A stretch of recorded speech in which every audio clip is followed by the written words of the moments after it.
Hello विद्यार्थियों, नमस्कार। प्रकाशरी Hindi YouTube channel पर आप सभी का स्वागत है। प्यारे विद्यार्थियों, यदि आप चैनल पर नए हैं तो चैनल को सब्सक्राइब करें, बेल आइकन प्रेस कर ऑल पर क्लिक करें ताकि आने वाले वीडियो का नोटिफिकेशन आप तक पहुंच सके। कक्षा 12 में अनिवार्य हिंदी में आरोभाग 2 जो पुस्तक है उसके 3 चैप्टर हमने पढ़ लिए थे। चौथा चैप्टर है रघुवीर साय। कवि परिचय, रचना का परिचय, पद्य, शब्दार्थ, प्रसंग, विशेष और व्याख्या, साथ में जो पाठ्य पुस्तक के प्रश्न हैं और जो अन्य प्रश्न हैं उनका भी हम अध्ययन इस वीडियो में करेंगे। चौथा चैप्टर है रघुवीर सहाय। कवि परिचय, रघुवीर सहाय अज्ञेय द्वारा संपादित दूसरा सप्तक के कवि हैं। इनका जन्म सन 1929 ईस्वी में लखनऊ में हुआ था। इनकी कविता साफ सुथरी, सरल और अत्यंत सदी हुई भाषा की परिचायिका है। इनका संस्कार नागर है तो किसी कृत्रिमता के अर्थ में नहीं। कृत्रिमता का अर्थ होता है बनावटी। अच्छे व्यवहार की सत प्रेरणा देने वाला तथा सहज ग्राह्य है। इन्होंने घर मोहल्ले के चरित्रों पर अपनी कविता लिखकर इन्हें हमारी चेतना का स्थायी नागरिक बनाया है। हत्या, लूटपाट, आगजनी और छल छद्म के साथ ही राजनीतिक भ्रष्टाचार इनकी कविता में निबद्ध होकर आत्मान्वेषण का माध्यम बन जाते हैं, आत्मा का अन्वेषण करने वाले बन जाते हैं। इस तरह इनकी कविताएं आसपास की दुनिया को रूपायित करती हैं। वे इस संसार के सारे दर्दों को मिटाना चाहते हैं तथा अपनी कविता में उस राजनीति पर बराबर प्रहार करते हैं, चोट करते हैं जिसने इस दुनिया का सुख चैन छीना है। जीवन की उन्मुक्तता और मानवीय संवेदना के साथ साथ जीने की ललक एवं पारंपरिकता के अनेक दृश्य चित्र इनकी कविता में मिलते हैं। ये नई कविता के प्रखर कवि माने जाते हैं। रघुवीर साय नई कविता के प्रखर कवि माने जाते हैं, तेज तरार कवि माने जाते हैं। रघुवीर साय की प्रमुख काव्य संग्रह है आत्महत्या के विरुद्ध, सीढ़ियों पर धूप, लोग भूल गए हैं, कुछ पत्ते कुछ चिट्ठियाँ, एक समय था, हंसो हंसो, जल्दी हंसो आदि। ये ऑल इंडिया रेडियो के हिंदी समाचार विभाग तथा कल्पना नवभारत टाइम्स एवं दिनमान पत्र पत्रिकाओं से संबंध रहे। इन्होंने कहानियाँ भी लिखी। लोग भूल गए हैं कृति पर इन्हें साहित्य अकादमी पुरस्कार प्राप्त हुआ। इनका सन 1990 में देहावसान हो गया। जो कविता रघुवीर साय की हमारी पाठ्य पुस्तक में सम्मिलित की गई है, कैमरे में बंद अपाइज, इस कविता का हम परिचय प्राप्त करेंगे। पाठ्यक्रम में रघुवीर साय की कैमरे में बंद अपाहिज कविता उनके लोग भूल गए हैं काव्य संग्रह से संकलित है।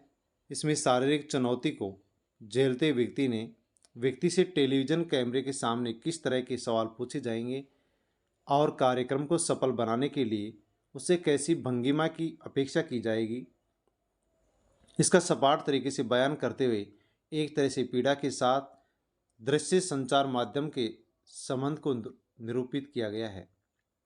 वस्तुतः किसी की पीड़ा को बहुत बड़े दर्शक वर्ग तक पहुंचाने वाले व्यक्ति को उस पीड़ा के प्रति संवेदनशील होना चाहिए, परंतु दूरदर्शन कर्मी वैसी संवेदनशीलता नहीं रखते हैं। वे तो उस व्यक्ति के प्रति कठोरता का व्यवहार करते हैं तथा अपने कारोबारी स्वार्थ को ऊपर रखकर कार्यक्रम को आकर्षक एवं बिकाऊ बनाने का प्रयास करते रहते हैं। दूरदर्शन के सामने आकर जो व्यक्ति अपना दुख, दर्द और यातना वेदना को बेचना चाहता है, वह ऐसा अपाहिज बताया गया है जो लोगों की करुणा का पात्र बनता है, दया का पात्र बनता है। प्रस्तुत कविता में मीडिया माध्यम की ऐसी व्यावसायिकता एवं संवेदनहीनता पर आक्षेप किया है, कटाक्ष किया है। तो हमारी पाठ्य पुस्तक में जो रघुवीर साय की कैमरे में बंद अपाहिज कविता है, ये उनके द्वारा लिखे गए लोग भूल गए हैं काव्य संग्रह से ली है। और इस कैमरे में बंद अपाहिज कविता में कवि ने बताया कि एक अपाहिज व्यक्ति है जो कि सभी के लिए दया का पात्र है, उसके प्रति हमें संवेदनशीलता अपनानी चाहिए, लेकिन जो टेलीविज़न वाले होते हैं वे अपने चैनल को अत्यधिक रूप से दर्शकों तक पहुंचाने के लिए अपने अपने टेलीविज़न जो स्टूडियो है उसको लोगों तक संचार के रूप में पहुंचाने के लिए किस प्रकार से अपाहिज व्यक्ति से कैमरे के सामने बुला करके इस प्रकार के प्रश्न पूछते हैं कि अपाहिज व्यक्ति एकदम बिल्कुल दुखी हो जाता है, परेशान हो जाता है। वह अपने दुख दर्द को किसी को बताना नहीं चाहता, लेकिन फिर भी उसे बताने के लिए मजबूर किया जाता है और वह रोने लग जाता है। कहने का मतलब कैमरे में बंद अपाहिज जो कविता है, इसमें रघुवीर साय ने बताया है कि जो भी लोग शारीरिक चुनौती झेलते हैं, अपाहिज होते हैं, उनके प्रति हमें संवेदनशीलता अपनानी चाहिए, लेकिन लोग असंवेदनशीलता अपनाते हैं अपने फायदे के लिए। सहप्रसंग व्याख्या। कैमरे में बंद अपाहिज कविता का पहला पद है, हम दूरदर्शन पर बोलेंगे, हम समर्थ शक्तिवान, हम एक दुर्बल को लाएंगे एक बंद कमरे में, उससे पूछेंगे तो आप क्या अपाहिज हैं, तो आप क्यों अपाहिज हैं? आपका अपाहिजपन तो दुख देता होगा, देता है। इस प्रकार के प्रश्न टेलीविज़न स्टूडियो में एक अपाहिज व्यक्ति से पूछे जाते हैं। इस पद का प्रसंग है प्रस्तुत काव्यांश कवि रघुवीर साय द्वारा लिखित काव्य संग्रह लोग भूल गए हैं कि कविता कैमरे में बंद अपाहिज से लिया गया है। कवि ने इसमें शारीरिक चुनौती को झेलते व्यक्ति से टेलीविज़न कैमरे के सामने किस तरह के सवाल पूछे जाते हैं, उन्हीं का वर्णन इसमें उन्होंने किया है।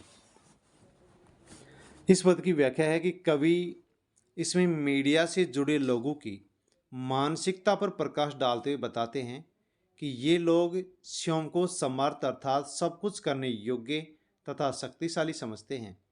दूरदर्शन पर अपने कार्यक्रम सामाजिक उद्देश्य से जुड़ा है। इसे लोकप्रिय बनाने के लिए दूरदर्शन के एक बंद कमरे में एक अपाहिज और दुर्बल व्यक्ति को लेकर आएंगे। दूरदर्शन पर उसकी विकलांगता एवं मजबूरी दिखाने के लिए उससे कई प्रकार के प्रश्न पूछेंगे कि क्या आप अपंग हैं, अपाहिज हैं, तो आप अपाहिज क्यों हैं? आपकी विकलांगता आपको दुख पीड़ा देती है क्या और कैसे देती है? इस तरह के बेतुके प्रश्न जो कि मानवता की हंसी उड़ाते प्रतीत होते हैं, लेकिन सिर्फ अपने कार्यक्रम को लोकप्रिय बनाने हेतु अपंग व्यक्ति से उसकी अपंगता पर अनेक सवाल कर अपने दिमाग की अपंगता को सिद्ध करते हैं। तो इस पद में कवि ने बताया कि कवि ने बताया है कि जो मीडिया कर्मी होते हैं, जो टेलीविज़न पर सामाजिक उद्देश्य के लिए कार्यक्रम प्रसारित करते हैं, वे अपने आप को समर्थ, योग्य और शक्तिशाली समझते हैं, मानते हैं, और अपने कार्यक्रम को लोकप्रिय बनाने के लिए एक अपाहिज व्यक्ति को, एक दुर्बल व्यक्ति को अपने स्टूडियो में लाते हैं और उससे इस प्रकार के प्रश्न पूछते हैं कि वह व्यक्ति अपने से संबंधित उन प्रश्नों का जवाब देना नहीं चाहता है, लेकिन उसे बार बार प्रश्न पूछ करके उसको दुख और पीड़ा पहुंचाई जाती है। कवि कहना चाहता है कि लोग अपंग व्यक्ति से अपंगता के अनेक प्रकार के सवाल पूछ करके, प्रश्न पूछ करके अपने दिमाग की जो अपंगता होती है उसको सिद्ध करते हैं। विशेष है कवि ने मीडिया की मानसिकता पर करारा व्यंग्य किया है। काव्यांश में नाटकीयता है, भाषा सहज सरल एवं व्यंजना शब्द शक्ति का प्रयोग है। दूसरा पद है कैमरा दिखाओ इसे बड़ा बड़ा, ऐसा कहा नहीं जाता है। हाँ, तो बताइए आपका दुख क्या है, जल्दी बताइए, वह दुख बताइए, बता नहीं पाएगा। सोचिए, बताइए आपको अपाहिज होकर कैसा लगता है, कैसा यानी कैसा लगता है। हम खुद इशारे से बताएंगे कि क्या ऐसा। इस पद का प्रसंग है प्रस्तुत काव्यांश कवि रघुवीर साय द्वारा लिखित काव्य संग्रह लोग भूल गए हैं कि कविता कैमरे में बंद अपाई से लिया गया है। मीडिया कर्मियों की संवेदनहीन क्रिया प्रणाली का वर्णन किया गया है, जिसमें कैमरे के सामने एक अपाई से उसकी अपाहिजता का कारण व उससे होने वाले दुखों के बारे में पूछा जा रहा है। इस पद की व्याख्या है, कवि मीडिया की कार्य पद्धति पर सवाल उठाते हुए कह रहे हैं कि ये स्वयं को समर्थ और शक्तिशाली दिखाने की होड़ में मजबूर, मजलूम और अपाहिज लोगों का दुख दर्द भूल गए हैं। कैमरे के सामने अपाहिज को बैठाकर उसके बेचार की पूरी दुनिया को दिखाना चाहते हैं, जिसके लिए वे कैमरा मैन से कहते हैं कि कैमरे में इसके चेहरे पर मौजूद बेचारगी और मजबूरी को बड़ा करके दिखाओ। जैसे ही क्लास अब शुरू होता है, एक मीडिया कर्मी अपाहिज से सवाल पूछता है, जल्दी बताइए आपका दुख क्या है। जल्दी जल्दी पूछने के पीछे उनकी समयबद्धता है जो कार्यक्रम से जुड़ी है। उन्हें अपाहिज के दुखों से कोई मतलब नहीं है। अपाहिज लगातार जल्दी जल्दी पूछे जाने वाले प्रश्नों का उत्तर नहीं दे पाता है। फिर पूछा जाता है, सोचिए, बताइए आपको अपाहिज होकर कैसा लगता है। कैसा यानी कैसा लगता है। अपाहिज भौचक है, वह समझ नहीं पाता कि अपनी अपाहिजता को किस भाव से व्यक्त करे। उसकी दुविधा को समझ स्वयं मीडिया कर्मी भाव बनाकर बताता है, क्या ऐसा? कवि ने ये सब मानवीय संवेदन हीनता से परे यांत्रिक जीवन का उदाहरण दिया है। कवि ने इसके माध्यम से यही बताया है कि मनुष्य यंत्रों के साथ काम करते करते स्वयं भी संवेदनहीन यंत्र समान हो गया है। पद की भाषा सरल, सहज व व्यंजनापूर्ण है।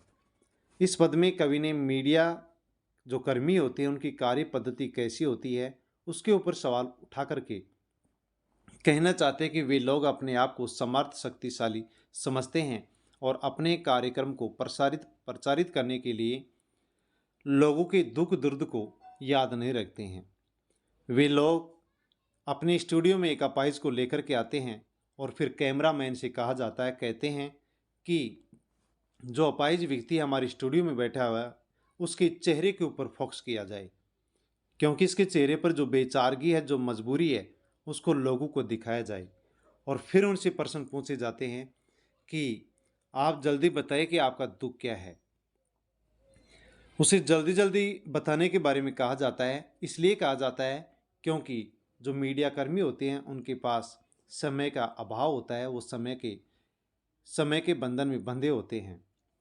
वे अपने इस कार्यक्रम को लोगों तक पहुंचाने के लिए और लोकप्रिय बनाने के लिए उसे जल्दी जल्दी प्रश्न पूछेंगे और जल्दी जल्दी जवाब देने के लिए कहते हैं। लेकिन अपाहिज व्यक्ति ये समझ नहीं पाता है कि मैं किस प्रकार से अपने भावों को व्यक्त करूं।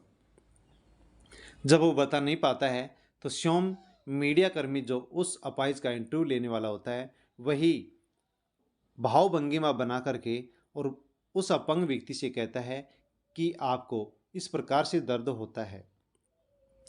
लेखक ने इसमें कहा है कि यंत्रों के समान लोग अपने जीवन को यांत्रिक बना रहे हैं।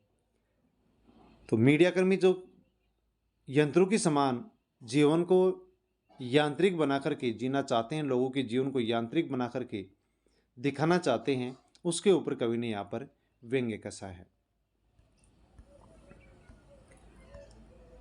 हमारी इस कविता का तीसरा पद है, सोचिए, बताइए, थोड़ी कोशिश करिए, यह अवसर खो देंगे।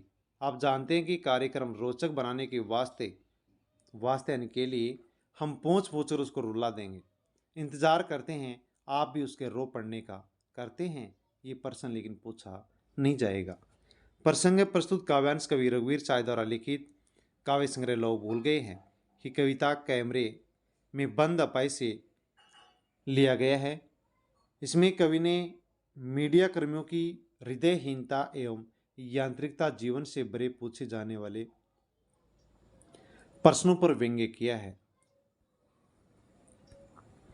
इस पद की व्याख्या है, कवि बताते हैं कि किस प्रकार दूरदर्शन कर्मी एक अपाहिज को उसकी अपाहिजता से भरी दुख भाव बताने की नाटकीयता करने को कहता है। वह कहता है कि थोड़ी कोशिश कीजिए और अपनी पीड़ा से लोगों को परिचित कराइए। आपके सामने लोगों को अपनी पीड़ा बताने का ये अच्छा अवसर है। दूरदर्शन पर सारे लोग आपको देख रहे हैं। अपना दर्द नहीं बताने से आप ये मौका खो देंगे। आपको ऐसा मौका फिर नहीं मिल सकेगा। कार्यक्रम संचालक कहता है कि आपको पता है कि हमें अपने इस कार्यक्रम को रोचक बनाना है, दिलचस्प बनाना है। इसके लिए ज़रूरी है कि अपाहिज व्यक्ति अपना दुख दर्द स्पष्टतया बता दे। इसलिए वे उससे इतने प्रश्न पूछेंगे कि पूछ पूछ कर उसको रुला देंगे। उस समय दर्शक भी उस अपंग व्यक्ति के रोने का पूरा इंतजार करते हैं, क्योंकि दर्शक भी दूरदर्शन पर अपंग व्यक्ति के दुख दर्द को उसके मुख से सुनना चाहते हैं। क्या वे भी रो देंगे, अर्थात क्या उनकी प्रतिक्रिया मिल जाएगी? कवि अंत में दर्शकों से पूछते हैं कि आप भी ऐसा इंतजार करते हैं। चूंकि ये प्रश्न पूछा नहीं जाएगा, फिर भी ये व्यंग्य प्रश्नकर्ता और दर्शक श्रोता दोनों के लिए है। विशेष है, कवि ने मीडिया कर्मी के साथ साथ श्रोता और दर्शक दोनों पर ही व्यंग्य किया है कि वे उस अपाहिजता का दर्द उसके मुख से सुनकर विश्वास करेंगे। भाषा सरल सहज उद्वेगपूर्ण है। व्यंजना शब्द शक्ति का प्रयोग हुआ है। तो इस पद में कवि ने दूरदर्शन जो कर्मी हैं, जो मीडिया कर्मी हैं, उनके बारे में कहा है कि वो अपाहिज व्यक्ति से उनके दुख दर्द को बताने के लिए एक नाटक का सहारा लेते हैं और उससे बार बार प्रश्न पूछते हैं कि आप अपने दुख दर्द को बताने की थोड़ी सी कोशिश कीजिए। यदि आप ये कोशिश नहीं करेंगे तो आपको जो अपना दुख दर्द बताने का ये अवसर मिला है, ये आपको फिर कभी भी नहीं मिल पाएगा। ऐसा मौका आपको कभी भी नहीं मिल पाएगा। संचालक लोग अपने कार्यक्रम को दिलचस्प बनाने के लिए उस अपाहिज व्यक्ति से स्पष्ट रूप से अपने दुख दर्द बताने के लिए कहते हैं। बहुत प्रश्न उनसे पूछा जाता है तो अपाहिज व्यक्ति अपने दुख दर्द को बता नहीं पाता है और रोने लग जाता है। कवि ने लिखा है कि जो दर्शक लोग होते हैं, जो टीवी देख रहे होते हैं, वे भी उस अपाहिज व्यक्ति के रोने का इंतजार कर रहे होते हैं। दर्शक लोग भी उस अपंग व्यक्ति से उसके दुख दर्द को उसके मुख से सुनना चाहते हैं। कवि दर्शकों से पूछता हुआ कहता है, उन पर व्यंग्य, दर्शकों पर भी व्यंग्य करता हुआ कहता है कि दर्शक लोग भी उस अपंग व्यक्ति के रोने का इंतजार कर रहे होते हैं। तो यहाँ पर इस पद में कवि ने जो मीडिया कर्मी होते हैं उन पर भी, और जो श्रोता लोग होते हैं, दर्शक होते हैं, उन पर भी व्यंग्य किया है। इस कविता का अंतिम पद है, चौथा पद है, फिर हम पर्दे पर दिखलाएंगे फूली हुई आँख की एक बड़ी तस्वीर, बहुत बड़ी तस्वीर, और उसके होठों पर एक कसमसाहट भी। आशा है आप उसे उसकी अपंगता की पीड़ा मानेंगे।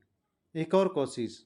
दर्शक धीरज रखिए, देखिए, हमें दोनों एक संग रुलाने हैं, आप और वह दोनों। कसमसाहट का अर्थ होता है छटपटाहट या बेचैनी। इस पद का प्रसंग है, इस पद का प्रसंग है प्रस्तुत काव्यांश कवि रघुवीर साय द्वारा लिखित काव्य संग्रह लोग भूल गए कि कविता कैमरे में बंद अपाहिज से लिया गया है। कवि ने मीडिया पर व्यंग्य किया है कि अपने कार्यक्रम को सफल और लोकप्रिय बनाने के लिए किस प्रकार अपाहिज व दर्शक दोनों को रुलाना चाहते हैं। व्याख्या है, दूरदर्शन कार्यक्रम संचालक का यह प्रयास रहता है कि उसके बेहुदे प्रश्नों से अपाहिज रोवे और वह उससे संबंधित दृश्य का प्रसारण करे। इसलिए वह अपाहिज की सूजी हुई आंखें बहुत बड़ी करके दिखाता है। इस प्रकार वह उसके दुख दर्द को बहुत बड़ा करके दिखाना चाहता है। वह अपाहिज के होठों की बेचैनी एवं लाचारी भी दिखाता है। संचालक कार्यक्रम को रोचक बनाने के प्रयास में सोचता है कि अपाहिज की बेचैनी को देखकर दर्शकों को उसकी अनुभूति हो जाएगी। इसलिए वह कोशिश करता है कि अपाहिज के दुख दर्द को इस तरह दिखावे कि उससे अपाहिज के साथ दर्शक भी रोने लगे। उस समय दर्शक केवल उस अपाहिज को देखें और धैर्यपूर्वक उसके दर्द को आत्मसात कर सके, ग्रहण कर सके। विशेष है, कवि ने मीडिया की व्यापार वृत्ति पर व्यंग्य किया है कि किस प्रकार वे उसकी विकलांगता एवं दर्शकों की सहानुभूति को बनाते हैं। भाषा सरल, सहज है, व्यंग्यात्मक पूर्ण भाषा एवं प्रभावमयता है। इस पद में कवि ने बताया कि जो दूरदर्शक के कर्मचारी होते हैं वे अपने कार्यक्रम को सफल बनाने के लिए उस अपाहिज व्यक्ति से बेहुदे प्रश्न पूछते हैं ताकि वह अपाहिज रोए। यदि वो रोएगा तो हम उसका प्रसारण टेलीविज़न पर करेंगे, और यदि टेलीविज़न पर हम उसका प्रसारण करेंगे तो हमारा वो कार्यक्रम प्रसारित होगा, लोकप्रिय होगा। हमारा जो सामाजिक कार्यक्रम जिस उद्देश्य के लिए हमने बनाया था, जिस उद्देश्य से अपाहिज को हम अपने स्टूडियो में बुलाए थे, वो उनका सिद्ध होता है। कवि ने कहा कि अपाहिज व्यक्ति से बहुत सारे प्रश्न पूछे जाते हैं, दुख दर्द बताने के लिए कहा जाता है तो अपना दुख दर्द नहीं बता करके रोने लग जाता है। फिर उसके होठों पर जो बेचैनी है, लाचारी है, उसको कैमरे में दिखाया जाता है, दर्शकों को दिखाया जाता है। जब अपाहिज अपने दुख दर्द को नहीं बता पाता है और रोने लग जाता है तो दर्शक भी उस अपाहिज के दुख को समझ पाते हैं और रोने लग जाते हैं। कवि ने लिखा है कि जो मीडिया कर्मी होते हैं वे अपाहिज के दुख दर्द को दर्शकों को बताने के लिए, समझाने के लिए कि दर्शक भी उसके दुख दर्द को आत्मसात करें, इसलिए उसे ऐसे बेहुदे प्रश्न पूछते हैं कि वो रोने लग जाता है, और रोते हुए अपाहिज व्यक्ति को देख करके दर्शक लोग भी रोने लग जाते हैं। हमारी इस कविता का ये अंतिम पद है, 5वां पद। कैमरा बस करो, नहीं हुआ रहने दो, पर्दे पर वक्त की कीमत है, वक्त यानी समय की। अब मुस्कुराएंगे हम, आप देख रहे थे सामाजिक उद्देश्य से युक्त कार्यक्रम, बस थोड़ी ही कसर रह गई, धन्यवाद, और अपना कार्यक्रम समाप्त कर देते हैं। वक्त यानी समय, कीमत यानी मूल्य, कसर यानी कमी। ये काव्यांश रघुवीर साय द्वारा लिखित काव्य संग्रह लोग भूल गए हैं कि कविता कैमरे में बंद अपाई से लिया गया है, जिसमें कवि ने मीडिया की दोहरी कार्यनीति पर व्यंग्य किया है। इस पद की व्याख्या है, कवि बताते हैं कि जब कार्यक्रम संचालक दर्शकों को रुलाने की चेष्टा में सफल नहीं होता है, इच्छा में सफल नहीं होता है, तो तब वह कैमरामैन को कैमरा बंद करने का आदेश देते हुए कहता है कि अब बस करो। यदि अपाहिज का दर्द पूरी तरह प्रकट नहीं हो सका तो नहीं सही, पर्दे का एक एक क्षण कीमती होता है, समय और धन व्यय का ध्यान रखना पड़ता है। आज से यह है कि कार्यक्रम को दूरदर्शन पर प्रसारित करने में काफ़ी समय एवं धन का व्यय होता है, इसलिए अपाहिज के चेहरे से कैमरा हटवाकर संचालक दर्शकों को संबोधित कर कहता है कि अभी आपने सामाजिक उद्देश्य की पूर्ति हेतु दिखाया गया कार्यक्रम प्रत्यक्ष देखा, अपनी आंखों से देखा। इसका उद्देश्य अपाहिजों के दुख दर्द को पूरी तरह संप्रेषित करना था, परंतु इसमें थोड़ी सी कमी रह गई, अर्थात अपाहिज के रोने का दृश्य नहीं आ सका, दर्शक भी नहीं रो पाए। अगर दोनों एक साथ रो देते तो कार्यक्रम सफल हो जाता, ऐसा वह नहीं बोलता है। लेकिन अंत में कार्यक्रम संचालक दर्शकों को धन्यवाद देता है। ये धन्यवाद मानव के संवेदनहीन व्यवहार पर व्यंग्य है। विशेष है, कवि कार्यक्रम संचालन के कार्य एवं उद्देश्य पर सीधे व्यंग्य करते हैं कि कार्य अपाहिज की सहायता या संवेदना व्यक्त करना नहीं था, वरन अपना कार्यक्रम सफल बनाना था। भाषा सरल, सहज व संप्रेषणीय है। इस अंतिम पद में कवि ने कार्यक्रम जो संचालक होते हैं उनके ऊपर व्यंग्य करते हुए कहा है कि वे लोग अपाहिज व्यक्ति के दुख दर्द को लोगों तक पहुंचाने का केवल बहाना बनाते हैं, वे अपने कार्यक्रम को सफल बनाने और लोकप्रिय बनाने की कोशिश करते हैं, केवल अपने फायदे के लिए कार्य करते हैं। लेखक ने लिखा है कि जब बार बार प्रश्न पूछे जाते हैं और अपाहिज व्यक्ति और दर्शक एक साथ नहीं रो पाते हैं तो कैमरामैन को कहता है कि कैमरा बंद कर दो, और फिर स्वयं पर्दे पर आकर के कहते हैं कि पर्दे पर एक एक क्षण की कीमत होती है, यानी धन और जो समय होता है उसका ज़्यादा व्यय नहीं किया जाता है, उस सीमाओं में बंधे होते हैं। उसी प्रकार से वो अपने कार्यक्रम का प्रसारण करते हैं। अपाहिज व्यक्ति से कैमरा हटा करके स्वयं दर्शकों से संबोधित करते हुए कहते हैं कि आप सामाजिक उद्देश्य की पूर्ति करने वाला जो कार्यक्रम देख रहे थे वो प्रत्यक्ष था और आपने प्रत्यक्ष रूप से उस कार्यक्रम को देखा है। अपाहिज व्यक्ति का दुख दर्द क्या होता है उसको हमने आप तक पहुंचाया है। लेकिन दर्शक जब रो नहीं पाते हैं तो वे कहते हैं कि हमारे इस कार्यक्रम में थोड़ी सी कसर रह गई। तो यहाँ पर प्रश्न बनाया जा सकता है, थोड़ी सी कसर रह गई, क्या कसर रह गई कार्यक्रम में कि दर्शक और जो अपाहिज था वो एक साथ नहीं रो पाए, अर्थात दर्शक लोग जो थे, देखने वाले थे, जो श्रोतागण थे, वो रो नहीं पाए। अंत में इस कार्यक्रम का जो संचालक होता है वो दर्शकों को धन्यवाद देता है। तो कवि ने इसके ऊपर कहा है कि वह उन कार्यक्रम संचालकों के संवेदनहीन जो उनका व्यवहार होता है उसके ऊपर ये व्यंग्य है। तो एक कविता की व्याख्या, प्रसंग, विशेष और शब्दार्थ हैं। अब हम पाठ्य पुस्तक के प्रश्नों का अध्ययन करेंगे कविता के साथ। ये फर्स्ट क्वेश्चन है,